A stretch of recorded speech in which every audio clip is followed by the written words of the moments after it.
Buenas noches, soy Percibito Salvatierra, en la edición dominical de Libertad Bajo Palabra.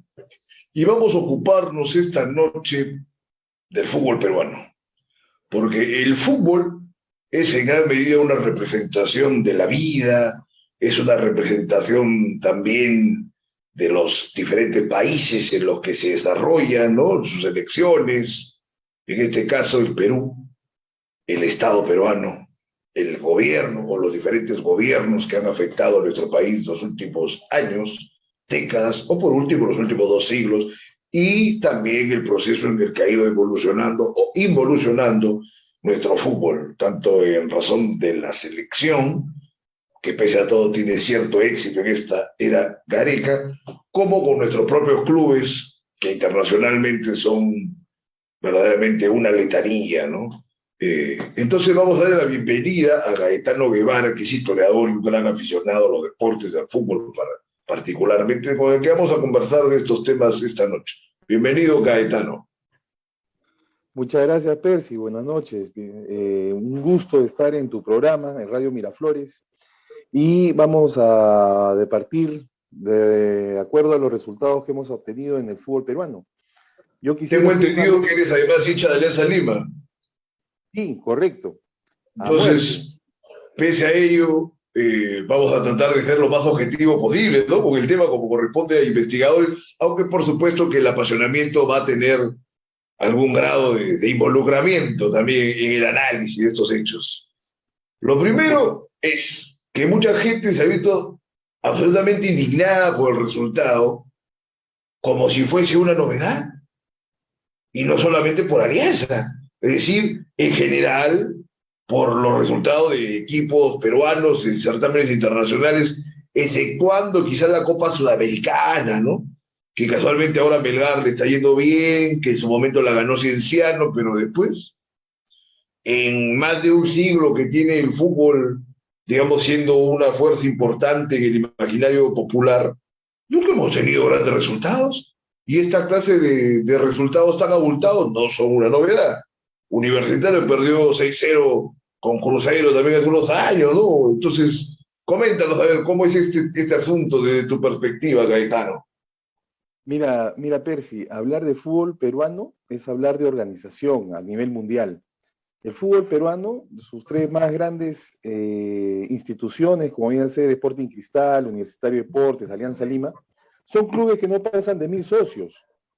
Tú estás acá hablando de, por ejemplo, Boca Juniors, 300.000 socios, estás hablando de River Plate, 250.000 socios, con aportes mensuales, ¿no? Y estás hablando de instituciones deportivas, no solamente futbolísticas, ¿no? Estás hablando de instituciones que practican rugby, más de 50 deportes por cada institución. Entonces acá hablar del fútbol peruano es hablar de historia. Al hablar de la historia, Alianza Lima es un equipo que se crea, ¿no? Bajo la batuta de Augusto Bernardino Leguía. Todos los políticos peruanos han tenido su equipo de fútbol. Los tres campeonatos del Deportivo Universidad San Martín se dan en el segundo gobierno de Alan García, con Alan García de Instituto de Gobierno. Incluso la Universidad San Martín deja de tener mayor preponderancia por un tema de que la ley universitaria no permite invertir en clubes de fútbol.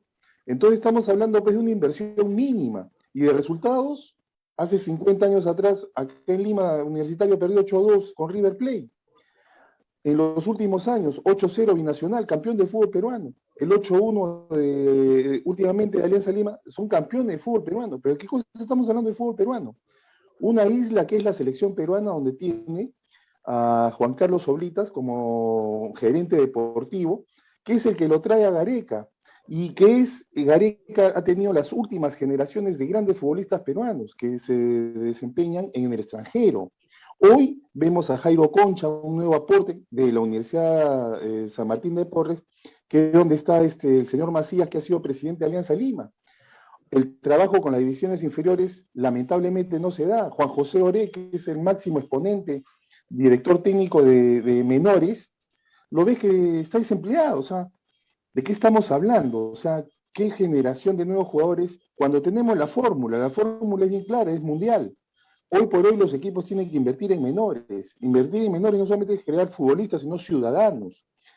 tiene que haber políticas públicas, donde, por ejemplo, Argentina, Uruguay, exportan 800, 900 jugadores que los sacan de la pobreza y pasan a ser millonarios. ¿Dónde vemos eso acá en el Perú? Dime, por favor. O sea, No se ve en ninguna parte, Farfán, obviamente, ¿no? Farfán No hay ningún mismo, interés y se ha renunciado a todo trabajo con menores décadas. Y por último, los últimos menores que llamaron la atención a la colectividad fueron los famosos jotitas. ¿En qué acabaron los jotitas? no hubo ¿Dónde? respaldo. Hubo luego ya, no sé de qué manera también se apartó Ternet y todos ellos, pero una falta de brújula y de dirección tremenda, ¿no? El caso de Manco, por ejemplo.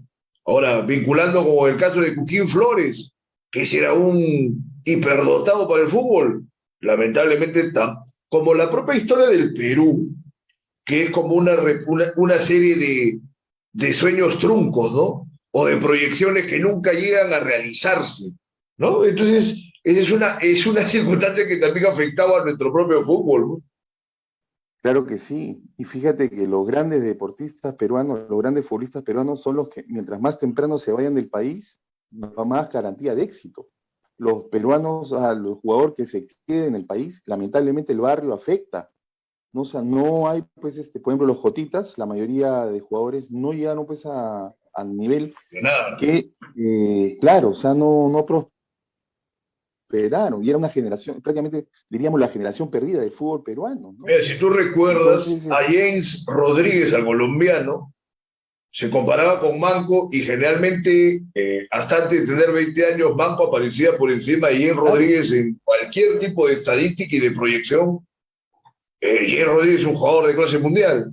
Manco es un jugador que, bueno, tiene la realidad que conocemos, ¿no? Lamentablemente. Entonces, ¿qué cosas ha pasado acá que no se han podido materializar estas aspiraciones? Que inclusive han tenido como base el talento de estos jugadores. Es genial, no solamente es algo gerencial, ¿no?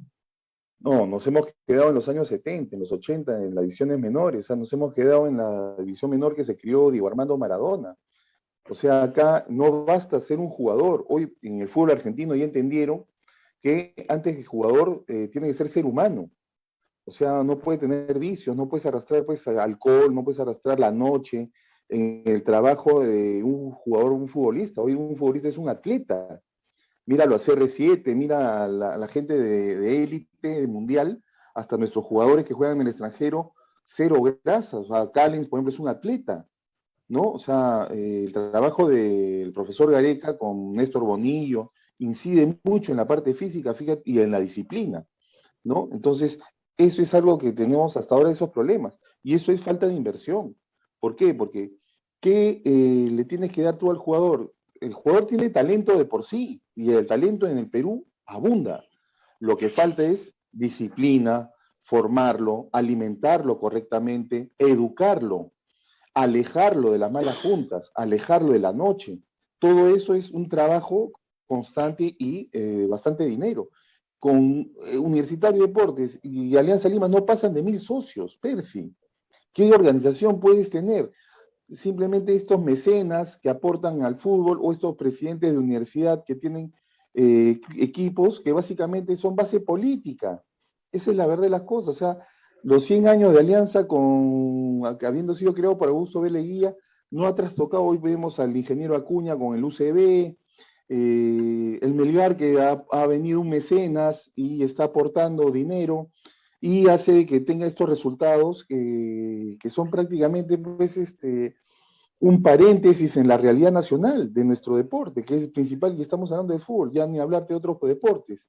No veo políticas públicas al respecto, ¿no? O sea, simplemente lo han dejado al nivel de las organizaciones y lamentablemente las organizaciones deportivas de nuestro país no están a la altura, ¿no? O sea, no se han querido maximizar cantidad de socios, no han ampliado, recién están entrando en el fútbol femenino totalmente retrasados, o sea, y postergados, o sea, recién está apareciendo el fútbol femenino, ¿no? Entonces, vemos que hay un lento avance por un tema de organización, porque también los mismos clubes, yo creo que no quieren que haya mucha participación popular, por unas razones de que a la final queda en manos de unas personas que son los aportantes del dinero y los que dirigen los rumbos de los equipos. Y más sencillo es contratar a una persona veterana de 35, 36 años que está en el final de su carrera y que acá en el campeonato barre. Y vemos que sale afuera y no tiene ningún nivel competitivo. El delantero de River Plate, 23 años, 6 goles, 3 en primer tiempo, 3 en... Julián, el de River, Álvarez. Julián Álvarez. Nosotros estamos jugando pues, con gente de 35, 36 años que ya prácticamente terminó su carrera o llámalo exjugador. Entonces, ¿qué cosa estamos hablando? Ahora, es fácil criticar, es fácil hablar, ¿no? También una posición cómoda la nuestra, pero también, o sea, esa gente que pone el dinero, ¿no? El Fondo Blanquiazul, por ejemplo, de un equipo que está relativamente saneado económicamente, Universitario de Deportes prácticamente quebrado, con una administración, ¿no? Sí, terrible. Lento, y Sporting Cristal, que ha salido de la cervecería, pues, trata de hacer buenas gerencias, trae incluso gerentes deportivos extranjeros, pero que no, o sea, no se ve el trabajo en los clubes, ¿no? Y es una realidad de los últimos 10 años. Entonces, esos temas pues complican, ¿no? Efectivamente. Pero mira, además de este tema, me preocupa en el caso que habla de la selección, lo de Gareca, digo, pero en realidad estos deportistas estarán respondiendo a un sentido de identificación con el país, es decir, con el Perú, o primero será el vínculo que tienen con Gareca. Me sería interesante explorarlo, porque a mí me parece que responden ante Gareca como si Gareca fuese su patriarca, ¿no? O su propio padre. Mucho más, inclusive, que lo que responden respecto del país. Porque no puede ser casualidad que los cuatro fantásticos no le hayan servido a Gareca para nada. Ya Claro, individualmente, luego algo fue Guerrero, Farfán, pero en general lo que se ve en ese momento los cuatro fantásticos ha sido absolutamente inoperantes para los planteamientos de Gareca, ¿no? claro. ¿Cómo ves ese tema? Yo lo veo a Gareca, pues, que ha marcado un liderazgo, ¿no? Ha tenido un timón, ¿no? Que su conocimiento de fútbol peruano, Gareca no es nuevo en el Perú, ¿no? Gareca es entrenador de Oh, Universitario de Deportes, ¿no? Y en un Universitario de Deportes donde había, pues, jugadores con ciertos problemas de disciplina, ¿no? Entonces, esa es una realidad del fútbol nacional, ¿no? Gareca da un punto de inflexión del momento que desaparecen los cuatro fantásticos, ¿no? Prácticamente juega con la gente que está y no se casa con nadie, ¿no? Por ejemplo, últimamente con la lesión de Guerrero, simplemente ha apostado por seguir con los jugadores que tienen, y claro, es una base de jugadores y ahí viene un tema, ¿no? Seguramente habrá descontento en los jugadores que no han sido considerados en este ciclo, ¿no? O sea, vemos, por ejemplo, un Rui Díaz, que ahorita este domingo acaba de meter un par de goles, campeón de la Liga Norteamericana, y que con la selección no ha dado sus mejores brillos, ¿no? Y ese es un tema, pues, de que Gareca ha sabido llevar, ¿no? Yo creo que después de San Martín viene a ser el argentino más famoso que queda en la historia del Perú, ¿no? O sea, nadie, ningún entrenador peruano ni extranjero ha logrado pues lo que ha hecho Gareca de 2 mundiales seguidos, ¿no? Con una misma generación de jugadores que si la comparas con la generación de los años 80, los 70, no necesariamente pues es los más altos valores que ha tenido el fútbol peruano. Entonces, tremendamente meritorio lo de Gareca, ¿no?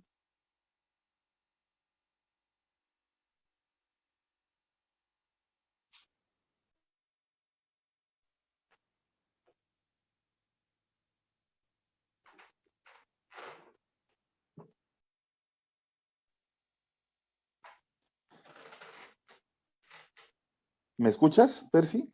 O creo que hemos tenido problema con la transmisión.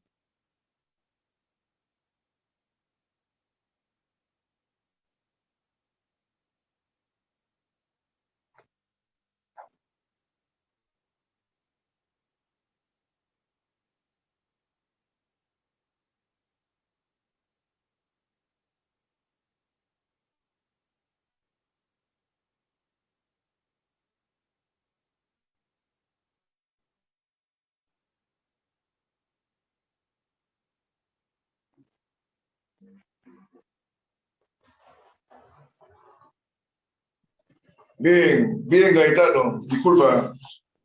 ¿Sabes qué pasa, Gaetano? Entonces, mira, en este orden de reflexiones que teníamos, yo voy a preguntarte por un tema que siempre me da vuelta respecto de la identidad de los equipos de fútbol, tanto de las selecciones como de los propios clubes.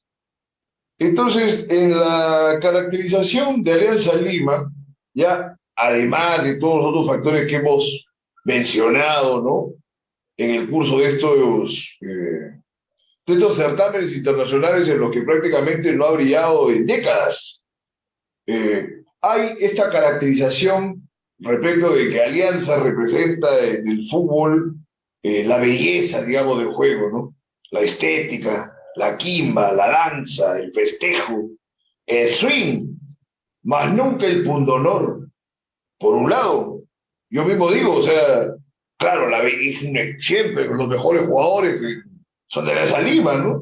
Cubillas, olvídate, toda esa gente, o sea, saber tocar el balón, Alianza Lima.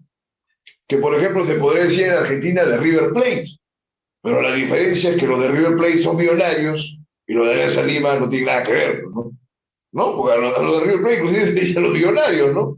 Se pueden dar el lujo de saber jugar y de tocarla con estética. Alianza Lima se da el lujo de jugar con estética, pero vivir en un pueblo joven, digamos, por ser exagerado, ¿no? Entonces, no es algo que sea congruente con la propia realidad, tanto del mismo club como de la sociedad peruana, ¿no? Digamos, el otro lado sería universitario, que no tiene a veces nada que ver. Si tú empiezas a contar en la historia verdaderamente cracks de universitarios que han jugado muy bien a la pelota, son muy pocos, ¿no? Último, Paolo Maldonado de repente, que era fantástico, ¿no? Germán Leguía, que también la tocaba maravillosamente, pero después no tanto. O sea, la UMA bien se caracteriza por tener gente que, no teniendo un juego tan vistoso, eran capaces de hacerse matar, ¿no? Por lo que se habla de la garra crema y todo lo demás, ¿no? El Puma Garrance, León Rodríguez, antes Samuel Eugenio, todo Chupitas mismo, ¿no? Pasa la pelota o pasa el jugador. No puede pasar los dos, decía, ¿no? Símbolo de la U. ¿Te parece correcta esa dicotomía o es una estereotipación? ¿De qué manera también eso ha afectado los resultados, ¿no? De estos últimos? Porque a Álvarez le han dejado hacer 6 goles. Entonces tú imagínate si el Puma Carranza iba a dejar que le haga el cuarto gol. Puede ser que 3 ya, pues, pero no puede haber un cuarto, un quinto, un sexto. Se desmoralizó también en gran medida la gente en ese partido, ¿eh? Hay un tema de carácter y no veo que por sus propios referentes históricos Alianza haya tenido a dónde recurrir. ¿Cómo ves tú el tema como aliancista? Bueno, y también como un historiador que es objetivo, ¿no? Cuéntame, por favor. Mira, la fecha del partido, yo en realidad ahí veo, pues, ¿no? Qué escasez de conocimiento de la parte dirigencial, ¿no? 25 de mayo es el Día de la Argentina, es la fiesta patria argentina, es el Día de la Patria. Fecha en que se funda River Plate en 1901, al igual que Alianza Lima. River Plate es la esencia del fútbol argentino, o sea, es el corazón del fútbol argentino, más que Boca Juniors. Boca Juniors es el equipo donde más peruanos han pasado. En River Plate han pasado muy pocos peruanos porque muy pocos extranjeros juegan en el River Plate porque River Plate es la esencia del fútbol argentino. La Entonces máquina, imagínate la fecha, imagínate Pedernera, la que esa fecha, gente. la fecha del Día de la Patria Argentina y el Día Institucional de River Plate y tener pues, un equipo referente donde el equipo Alianza Lima, con el dolor de mi corazón, el referente actual es un jugador argentino de 36 años, que es el goleador Barcos, pero que, o sea, es argentino, o sea, no olvidemos eso. Y estaba jugando en Buenos Aires. Un equipo que no, o sea, no es casualidad que Alianza Lima tiene más de cerca de 30 partidos internacionales sin ganar. Entonces, veamos el tema histórico. Alianza es un equipo que se dice del pueblo, pero que en realidad nace de un poder oligarca, ¿no? Son los trabajadores del Sud Alianza, ¿no? Que van a surgir y su clásico rival va a ser Universitario de Deportes, un equipo contestatario, un equipo nacido en la Universidad Nacional Mayor de San Marcos, que justamente estaba en rivalidad con el Onceño y Leguía, con el equipo de Leguía que era Alianza Lima.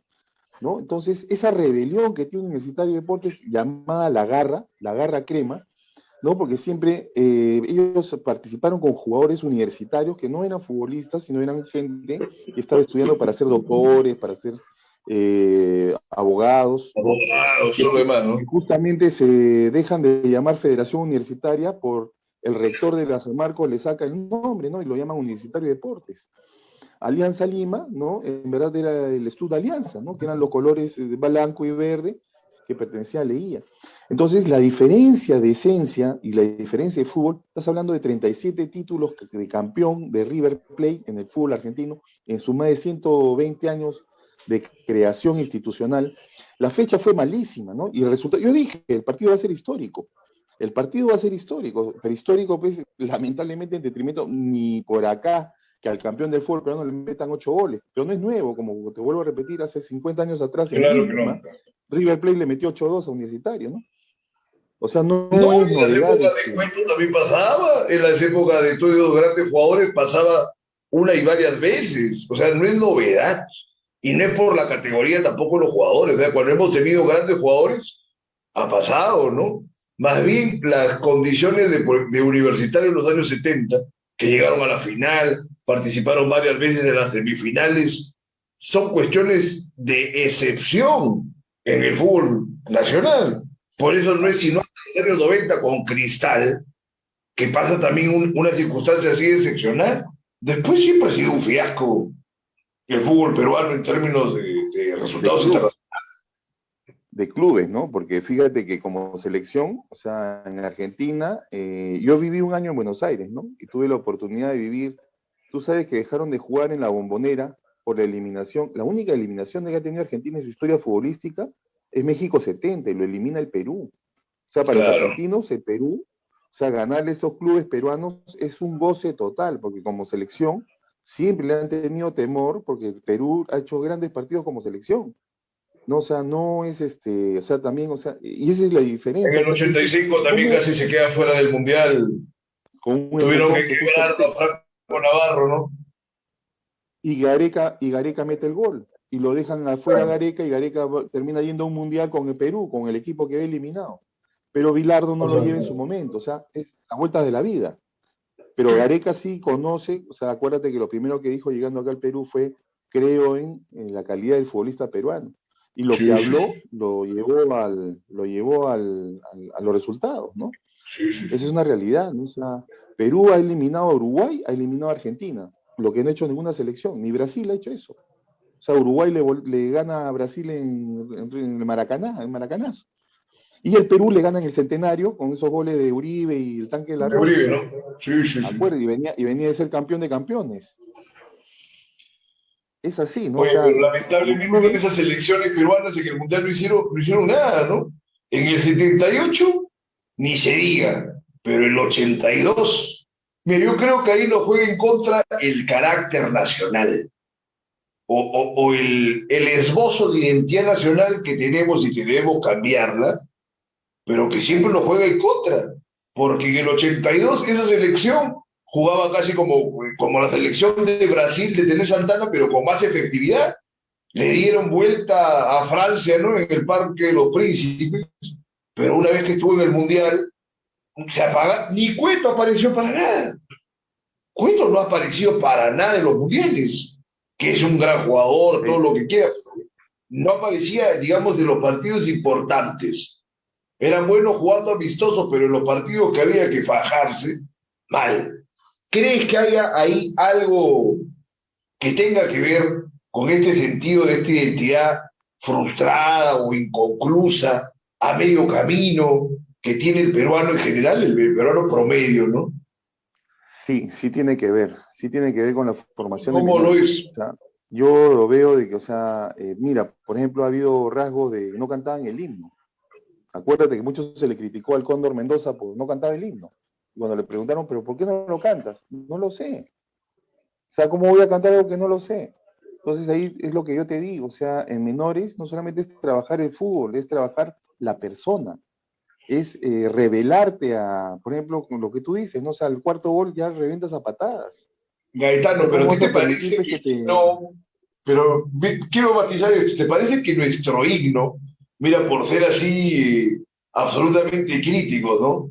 O sea, y desacralizándolo, no es un himno victorioso, no es un himno que te motive, por ejemplo, a invadir otro país, ¿no? O sea, si te fueras a la guerra con el himno nacional, no creo que te dé un gran momento de hegemonía individual, de empoderamiento, ¿no? Es una letra que está mal. Si la comparas con la letra que debes conocer del himno que hizo José Santo Chocano, es absolutamente brillante, ¿no? Y siempre con el carácter del mismo Chocano, era como para que el Perú pues, termine invadiendo todos los países vecinos, por lo menos recuperando todos sus territorios perdidos. Eso no existe, porque claro, está mal lo del cóndor, pero yo te digo, como deportista, como hombre, como individuo, que no sea algo antipatriótico, pero siendo crítico, verdaderamente la letra del himno no es pues gloriosa. ¿O te parece que sí? ¿Tú cómo lo Bueno, ves? Tanto como historiador, como peruano, como individuo, ¿cómo lo ves? mira, es un himno que se da en una guerra de Difícil. redacción, ¿no? Es un himno que se da, fíjate que es un himno de hace 200 años, ¿no? Entonces, tienes que saber primeramente en qué coyuntura se dio las situaciones, porque ahorita es fácil venir a aparecer con nuevas banderas o nuevos himnos, pero hace 200 años fue diferente. Gente que fusilaron como Laya, ¿no? Y una serie de patriotas que dieron su vida y que en ese momento lo más importante era el somos libres, ¿no? Seámoslo siempre. Pero la mayoría de la gente no O sea, lo quería saber no para tienes por nada, ¿no? O sea, qué la dejar gente de lado era nuestro himno. idealista, realista. El grueso de la población, ¿no? Fue prácticamente una libertad Ah, bueno, impuesta, ¿no? Es de las paradójico, es élites, curioso, de ¿no? las élites, Las élites de más bien las se élites. obligaron Te refieres pronto. a las élites que no sabían con quién estar, si con los españoles o con los patriotas, ¿no? Pero ese Se negro, sintieron el negro golpeados por los peruano, patriotas, se doblegaron, pero pienso, a ver, mira, si el no, negro, que más bien la población, que no era la élite, más bien estaban de parte de los realistas. El ejército realista estaba compuesto en gran medida por gente de baja extracción social e inclusive indios puros. Pumacagua no había sido hasta brigadier, ¿no? Se supo después. ¿No? Es una cosa rara, porque es verdaderamente, es como si no hubiera es sido una raro, imposición. no es raro porque no es raro porque fíjate que el Perú era el centro de gravedad español. O sea, Castilla fue oficial realista. O sea, todos eran realistas, la mayoría de Ah, los bueno, oficiales eran claro, por ese realistas y lado los no es soldados raro, también ¿no? eran realistas, porque acá está el poder español. O sea, la independencia no es casualidad que viene la corriente del sur, vienen los argentinos y vienen los gran colombianos a liberar No, Sudamérica no, porque acá estaba el poder y acá estaba el claro, yo dinero.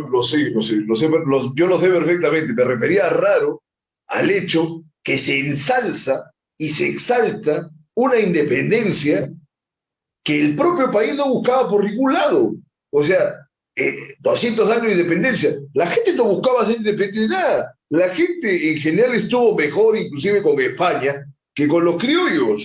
Los indios tuvieron más derechos, había un consejo de indios donde podían recurrir sus causas, los criollos. Es más, o sea, el principal tema de la apropiación de tierras en contra de las comunidades campesinas, lo vemos en la literatura indigenista, se ve en tiempo de la República, no se ve en tiempo Claro. del virreinato.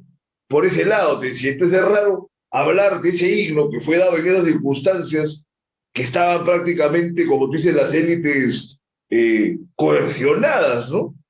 Prácticamente estaban siendo extorsionadas por los fusiles y la fuerza militar, en este caso de San Martín, ¿no? Luego Bolívar hizo también lo propio, ¿no? Eso me parecía raro. Entonces, exaltar esa independencia y esa No sé letra, si, una cosa guerrera, ¿no? no sé si habrás conocido o has leído la obra de Herbert Morote, es un historiador peruano radicado en España. Los mejores historiadores peruanos no viven en el Perú.